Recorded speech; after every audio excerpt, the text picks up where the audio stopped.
मुस्लिम league नून के senior रहनुमा रहीम अवान ने मसीही बरादरी को मुबारकबाद पेश करते हुए कायद-ए-आज़म मोहम्मद अली जिन्नाह के यौम पैदाइश पर मुबारकबाद के साथ नून लीग के कायद मियां नवाज शरीफ की भी सालगिरह के मौके पर खसूसी पैगाम। वाटर बोर्ड के तमाम मसीह मुलाजमीन को उनकी ईद पे क्रिसमस मुबारकबाद देता हूँ। और उसके बाद लेबर विंग प्रेसिडेंट सिंध की हैसियत से सिंध के तमाम अक़लियती और मसीह बिरादरी के लोगों को क्रिसमस की मुबारकबाद देता हूँ।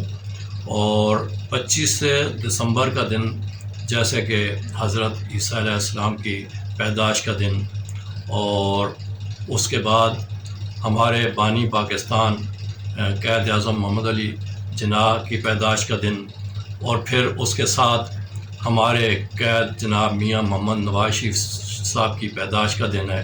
तो हमें इस बात की बड़ी खुशी होती है, और मैं इस खुशी के मौके पर तमाम मसीह बिरादरी को जो सिंध में बसते हैं, बल्कि बिलखसूस पाकिस्तान में जो सारे बसते हैं, उनको मुबारकबाद पेश करता हूँ।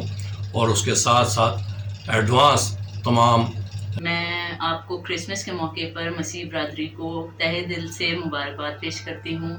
मेरी विश है कि आप लोगों का आइंदा साल खुशियों भरा हो, और आज ईद के मौके पर आप लोगों की ईद बहुत अच्छे से गुजरे।